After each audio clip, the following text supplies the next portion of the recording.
पावसाला सुरुवात झाली की रानात माळावर रानभाज्या उगवायला सुरुवात होते. आदिवासी महिला भर पावसात या भाज्या घेऊन बाजारात येतात. पण आपल्याला या भाज्यांची ओळख नसल्याने त्या कशा करायच्या आणि खायच्या हेच माहीत नसतं. काही रानभाज्या किंवा जंगली भाज्या केवळ पावसाळ्यातच मिळतात. त्या भाज्या अतिशय पौष्टिक असतात, आरोग्यवर्धक आणि बहुगुणी असतात. यात carbohydrate, protein, saponin, sodium, potassium व कॅल्शियम असते. ऋतू बदलामुळे होणाऱ्या समस्यांवर या भाज्या खूप फायदेशीर असतात.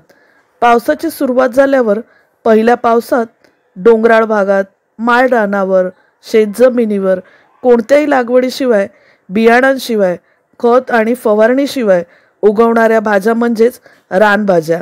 या पूर्णपणे ऑर्गॅनिक असलेल्या भाज्यांचा आस्वाद सर्वांना घेता यावा म्हणून हा व्लॉग मी बनवलेला आहे.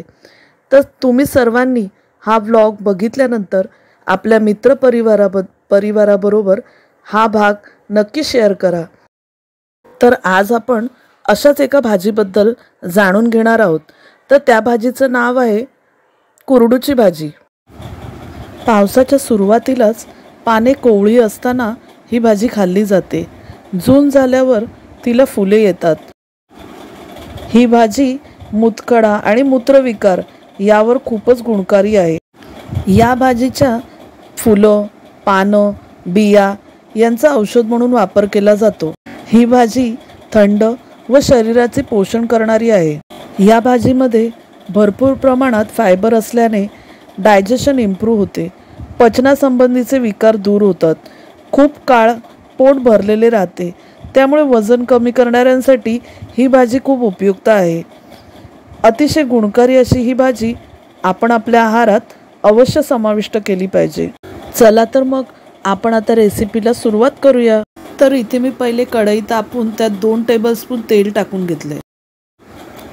तर मी भाजीची कोवळी पाने आणि कोवळे देठ तोडून घेतले होते. ते स्वच्छ पाण्याने धुवून 2दा बारीक चिरून घेतले. आणि आता आपण लाल 2 मिरच्या घेतलेल्या आहेत, त्या बारीक चिरून फोडणीला घालणार आहे आपण.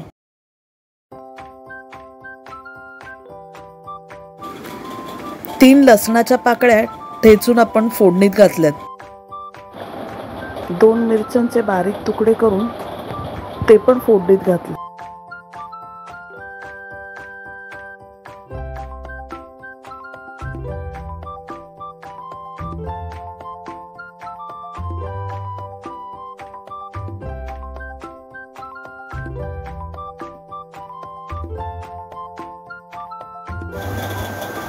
आता एक मोठा कांदा बारीक चिरलेला तोही फोडणीत घातलाय. कांदा छान गुलाबी रंगावर परतून घेऊया.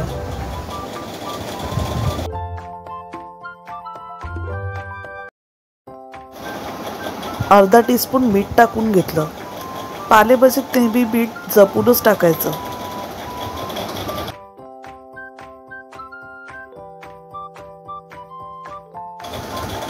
आता स्वच्छ धुतलेली बारीक चिरून घेतलेली कुरडूची भाजी आपण टाकणार आहोत.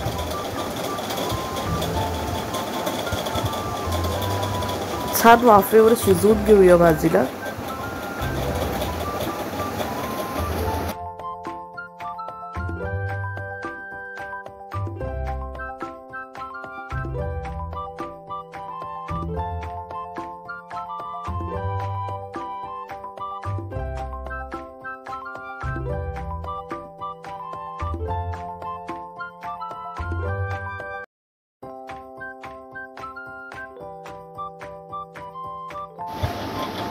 आता छान मिक्स करून भाजीवर झाकण देऊया.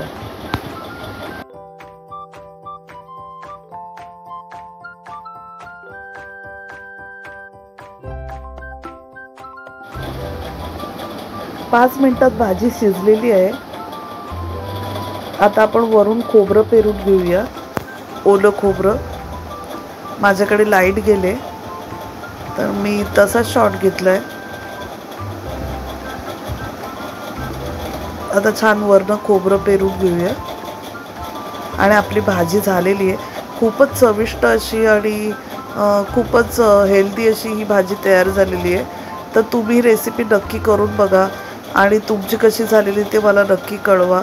माझ्या चॅनलला अजून सबस्क्राईब केलं नसेल तर सबस्क्राईब करा आणि फ्रेंड्सबरोबर ही जी रेसिपी आहे ती नक्की शेअर करा. आणि थँक्यू सो मच रेसिपी पूर्ण बघितल्याबद्दल. धन्यवाद.